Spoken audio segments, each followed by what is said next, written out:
Então, uma análise, as primeiras impressões sobre a câmera AX-T2, que foi lançada, acho que foi faz uns 2 dias. Tá?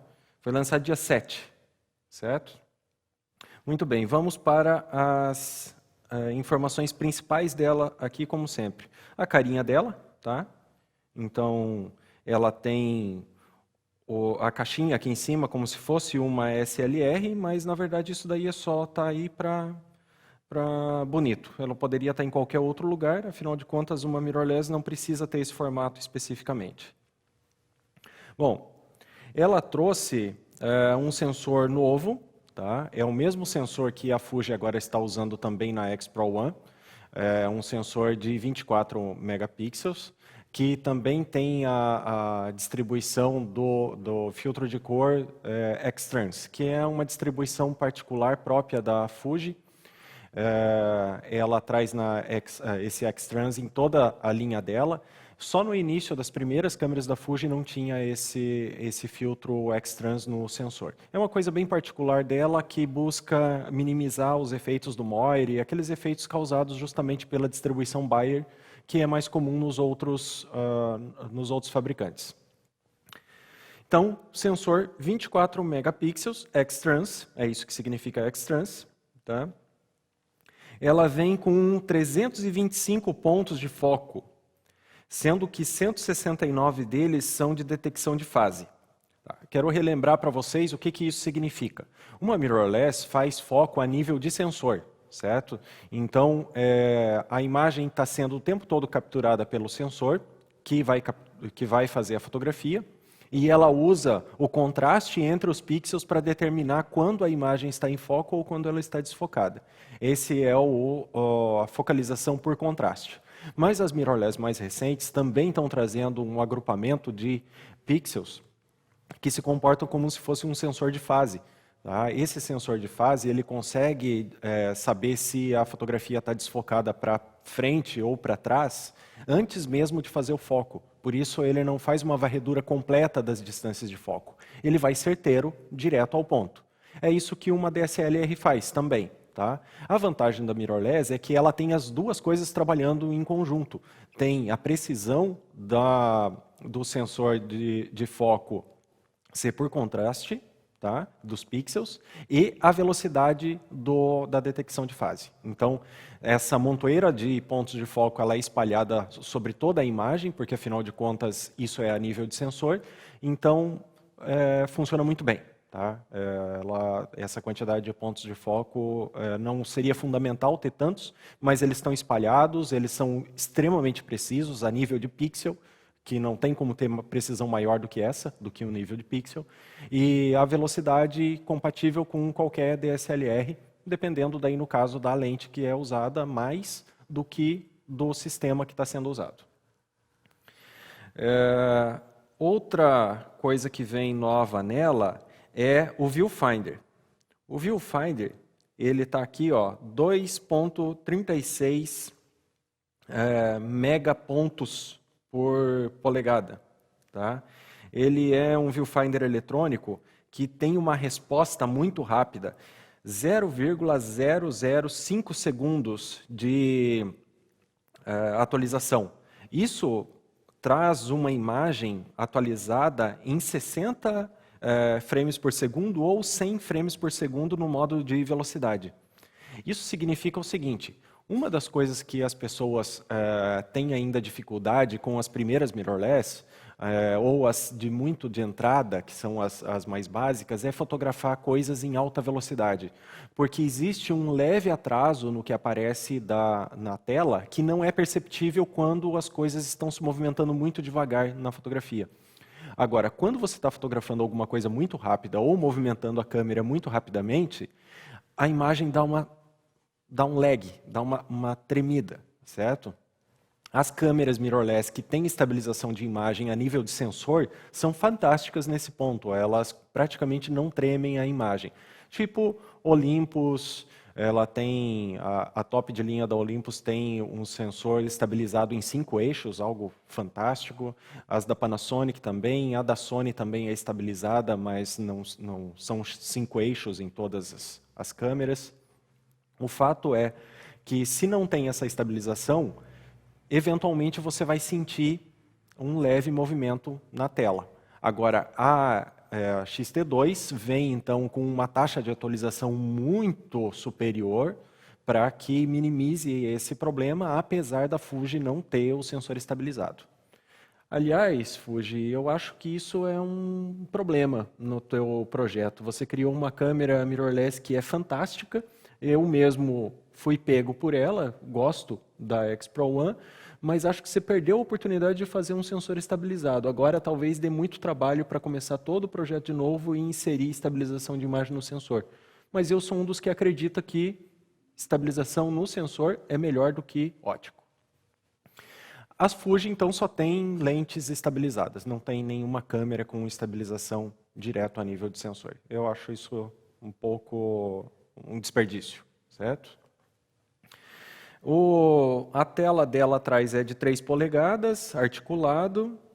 Ó, isso daqui é uma coisa inovadora em termos de Fuji. Ela filma em 4K, até 30 frames por segundo, por 10 minutos. Tá? Por 10 minutos, porque a bateria acaba. Baterias de mirrorless não duram tanto.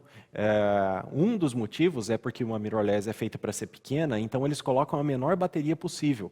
Tá? Em uma DSLR, apesar de ela gastar praticamente a mesma coisa quando está filmando, por uma DSLR ter o corpo maior, eles colocam uma bateria um pouco maior. Então, isso acaba dando um pouquinho mais de tempo de filmagem em uma DSLR do que numa mirrorless.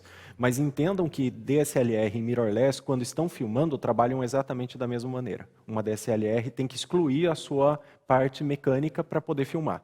E uma mirrorless não tem parte mecânica. 8 fotos por segundo com autofoco ou 11 fotos por segundo no modo de velocidade com o grip. Depois eu vou falar sobre o grip. Tá? 2 cartões de memória, ok, isso daqui tudo padrão. Aqui está o grip, ó. Certo? Essa parte aqui de baixo. Como existem nas câmeras DSLR, para você adaptar um grip a ela e usar baterias extras, dentro do grip original da XT2, você também vai ter a opção de colocar 2 baterias, e isso vai estender o tempo de filmagem para 30 minutos em 4K, certo?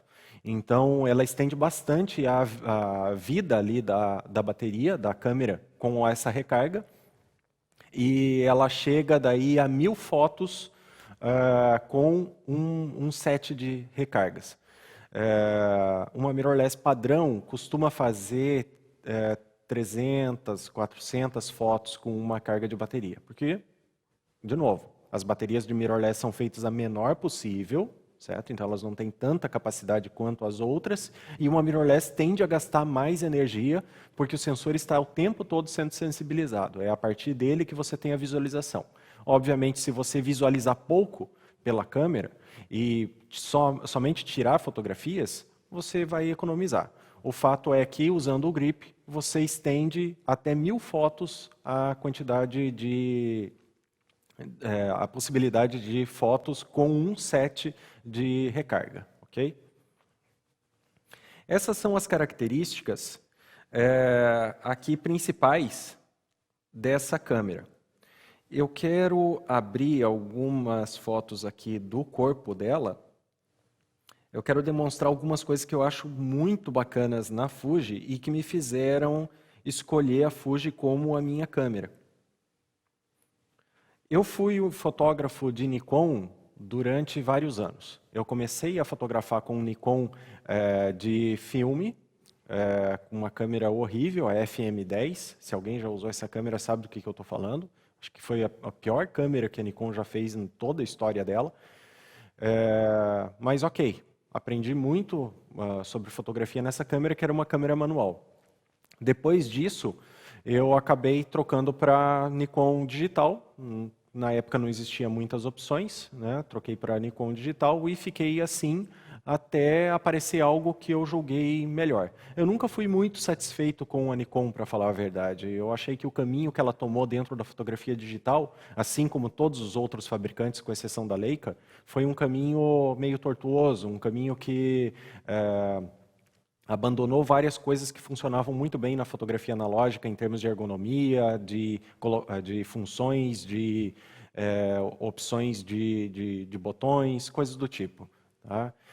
Quando a Fuji começou a fazer câmeras, ela trouxe boa parte dessas características que eu acho que são fundamentais para o meu processo fotográfico e, eventualmente, você também gostaria de ter esses botões se um dia você colocar a mão numa câmera assim. Tá? E que botões são esses? Bom, aqui temos o corpo, então, da XT2. Tá? Se ele vai parar de girar. Ok, parou de girar. Aqui, ó, esse daqui, que eu centralizei aqui na imagem, centralizei aqui na imagem, é o botão da compensação de exposição. Você ter um botão de compensação de exposição direto na câmera é algo que te estimula a usar esse botão. Então, ele está ali para você usar ele com o dedão aqui por trás, como se fosse o dial de uma câmera DSLR comum, principalmente da Nikon, porque a Canon é aqui embaixo. Então você tem que girar ele assim. A da Nikon você gira atrás da câmera. E esse que tem na Fuji é mais ou menos como se fosse o da Nikon, tá? Só que ele é diretamente e exclusivamente para compensação de exposição. Então isso é um estímulo a usar a compensação de exposição. E a compensação de exposição é você tirar o fotômetro do zero. Quando você tem um botão dedicado para tirar o fotômetro do zero, você acaba tirando ele o tempo todo do zero. E isso é uma coisa muito bacana. E isso traz muita liberdade e traz muitas possibilidades para a tua fotografia. Então, muito legal que a Fuji tenha isso. Ela também tem aqui, ó, na frente do botão da compensação de exposição, tem o botão disparador. Percebam que ele não é um botão disparador comum, ele tem um furinho no meio. Esse furinho no meio do botão disparador é a ligação para um cabo propulsor, que é o mesmo tipo de cabo propulsor que era usado na época do filme. É simplesmente um cabo de aço por dentro de um caninho que você aperta como se fosse uma seringa e trava. Então você consegue fazer longas exposições diretamente com um cabo mecânico e deixar a câmera ali quanto tempo você quiser com ela travada no modo B para fazer longa exposição. Ou para fotografar num tripé, também longa exposição, sem que você precise encostar na câmera, porque a câmera sempre dá uma mexidinha nessa hora. Então usando um cabo propulsor, perfeito. As outras câmeras têm cabo propulsor? Não, elas têm um cabo disparador, que é um cabo eletrônico. Ele tem um contato eletrônico, alguns até têm que colocar pilha dentro deles. Então, eu acho que o cabo mecânico leva uma certa vantagem em termos de custo-benefício, porque um cabo desses custa R$10, R$20, enquanto um cabo eletrônico custa R$200, R$300. E ele também funciona de uma maneira muito mais direta. Você não precisa de bateria, você nunca é pego de surpresa, porque a bateria é como se fosse aquelas de relógio, aquelas chatinhas, né, que não são recarregáveis. Então você tem que carregar uma contigo sobressalente, porque senão você está no meio de uma viagem e acaba a tua bateria e você não tem onde comprar outra. Tá? Então eu acho muito mais interessante cabos mecânicos de sincronismo. A Fuji tem isso, e a Leica tem isso. Nenhum outro fabricante. Os outros tinham na época da fotografia analógica, mas em prol de, sei lá, uma aparência mais moderna da câmera, eles cortaram isso fora. Obviamente também gostaram da ideia porque puderam colocar à venda um cabo disparador eletrônico que custa muito mais caro. Do lado disso,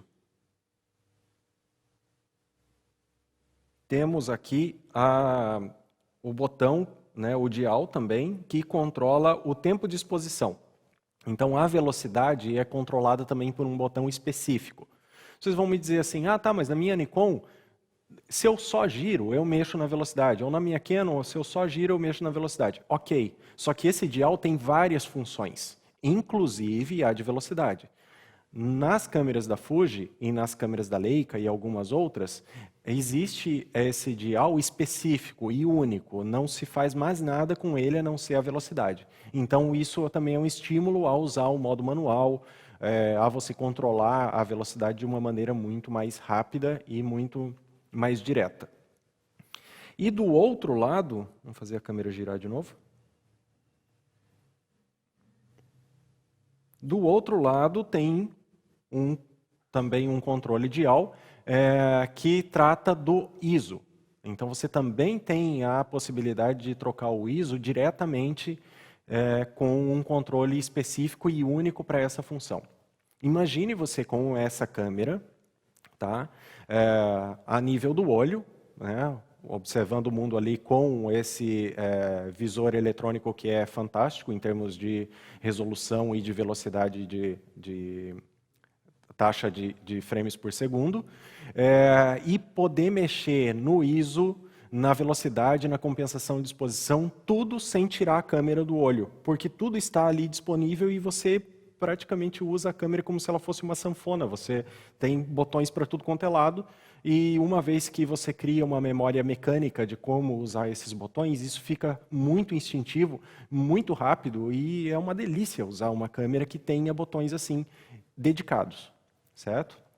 E o botão dedicado que falta eu falar é justamente o controle da abertura, que está na lente, normalmente. Nessa daqui não, porque essa é a lente de kit. Aqui, quero que ela pare assim. Tá? Essa é uma lente de kit da Fuji. Ela não tem o controle de abertura diretamente na lente, mas as lentes da Fuji fixas ou um pouco mais profissionais, da categoria que eles chamam de profissional, ela tem a abertura no anel. Então você consegue mexer no anel, na abertura, na compensação de exposição e na velocidade, tudo ao mesmo tempo, enquanto está com a câmera no olho. Nenhuma outra câmera, a não ser as Leicas, consegue entregar isso, porque nenhuma outra câmera tem o controle de abertura para você fazer com a outra mão. Isso é uma coisa incrível. Parece pouco, parece bobagem, mas isso é fundamental para determinados tipos de fotografia. E uma vez que você se acostuma a fotografar com uma câmera assim, dificilmente você vai conseguir voltar para as câmeras que você tem que apertar em um botão, girar em outro lugar e não tem esse controle sempre no mesmo lugar, porque quando você varia o modo de uma câmera tipo Nikon ou Canon, eventualmente o dial passa a ter outra função. Aqui, os botões são específicos. Essa ergonomia, essa maneira de trabalhar com a mirrorless da Fuji é o que me fez escolher ela, em termos de prática ali da fotografia. Agora, outra coisa que também é muito interessante nela é o controle de cores. A Fuji era um fabricante de filmes, mesmo na época do filme que eu usava câmera analógica, eu preferia os filmes da Fuji do que os filmes da Kodak, porque eu simpatizava mais com as cores da Fuji. Então, a Fuji é uma especialista em trabalhar com cores, porque ela já vem trabalhando com isso há décadas, há século. Tá? Ela trabalha com cores. Diferente de outros fabricantes que passaram a trabalhar com cores na era digital. Eles não pensavam em cores antes. A Nikon construía a sua câmera para que você escolhesse um filme de algum fabricante e colocasse nela. Ela nunca pensava nas cores da fotografia. Quem pensava nas cores eram os fabricantes de filme. E a Fuji era uma fabricante de filme e tem todo esse conhecimento sobre cores e aplicou de maneira espetacular na sua linha de câmeras atual. Então, as cores da Fuji são sensacionais. Eu não fotografo nem em RAW com uma Fuji, porque acho um desperdício, estraga as cores que são nativas da câmera, e nem edito as minhas fotos da Fuji, porque as cores saem maravilhosas, o contraste sai perfeito, sai tudo perfeito, se você souber controlar o processo fotográfico, tornar ele parte do seu pensamento comum na hora de fotografar. Então, ao fazer uma fotografia de paisagem, eu tenho um preset dentro da câmera que imita as características que eu gostava no filme Velvia. Eu tenho um preset para fotografar a minha esposa, que eu acho que o tom de pele dela fica perfeito com determinada configuração de balanço de branco, das cores da Fuji e outras configurações que são perfeitas para essa situação. Então, eu gravei 7 presets nela e fotografo em preto e branco diretamente da câmera, com essas cores para fotografias de pessoas ou para fotografias de paisagem. Então, é uma coisa incrível, dá uma liberdade enorme e as fotografias saem prontas diretamente da câmera. Não que em outras não dê para fazer, eu já não editava fotos quando eu usava Nikon, mas a Fuji facilita isso. Tem várias coisas que eu não gosto nela, mas tem essas coisas que eu acho interessantes. Uma coisa só eu vou comentar sobre o que eu não gosto nela, porque é um review da câmera e não de lentes. Mas uma coisa que me deixa possesso quando eu uso a Fuji é que, ao visualizar a fotografia, ao apertar ali no play para visualizar a fotografia, a lente se recolhe. Então você está usando uma lente macro e ela está toda estendida para fora, ela está com a distância mínima de foco, ela recolhe toda a lente só para você visualizar a imagem. A hora que você aperta no play de novo para sumir a imagem do visor, a lente volta para a posição que você estava antes. Tio Fuji, por favor, né? Para que fazer um negócio desse daí? Isso daí só complica a vida, gasta um monte de bateria. Você que tem uma política tão boa de fazer firmwares para atualização da câmera, podia dar uma ajeitada nisso daí. Eu ia ficar muito mais feliz usando Fuji se não tivesse essa característica inútil e que só faz perder tempo e energia. Okay? Então tem outras coisinhas dentro da Fuji que eu não acho que ela fez tão bem, tá? Mas tem algumas coisas interessantes e isso me fez escolher a Fuji. E eu acho que a X-T2 é uma câmera fantástica da Fuji. Não o suficiente para que eu queira trocar minha X-Pro One por ela, tá? Principalmente porque a nossa condição de câmbio tá horrível, então não teria como fazer isso sem gastar muita grana. Mas ela foi um avanço, mas não é um avanço assim, uau, a ponto do meu estilo de fotografia necessitar de uma X-T2. Mas você que está pensando em qual câmera comprar e está inclinado a uma mirrorless, se você gostou dessas características, recomendo altamente a Fuji. E como um último assunto, eu quero só mostrar as características de imagem dela em termos de ruído, que é uma coisa sempre interessante de se analisar. Então vamos abrir aqui, ó, as primeiras fotografias da Fuji, que é uma versão beta, que ela enviou para o site aqui de análise. Tá? Então não é a versão final ainda, porque a câmera acabou de ser lançada, ela vai começar a ser entregue na Fotoquina. Tudo acontece na Fotoquina. Tá? Então pode ser que seja ainda melhor do que o que eu vou mostrar para vocês aqui. Eu vou abrir uma câmera comum, tá? Para a gente ter noção aqui. Vou abrir uma Canon. Deixa eu ver, uma Canon que seja um valor equivalente 80D. E vou colocar a imagem naquele lugar ali onde eu gosto da textura da imagem para a gente poder comparar. Tá? ISO 200, obviamente, todas vão fazer um bom trabalho. Vamos exagerar isso daqui lá para o ISO 6400 logo de uma vez. Olha a diferença de qualidade. Vou tentar baixar um pouquinho aqui essa imagem. Aqui. E aqui, de volta.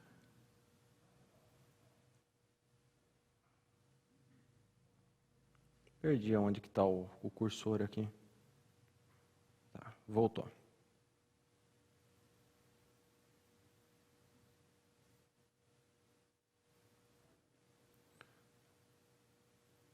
Tá, agora sim. Primeiro tem que achar o lugar, depois eu ampliar. Olha a diferença de qualidade de imagem. Nitidamente, a Fuji tem menos ruído, melhor retenção de cores e melhor retenção de detalhes em ISO alto. do que a 80D. As duas são praticamente equivalentes em termos de valor somente corpo.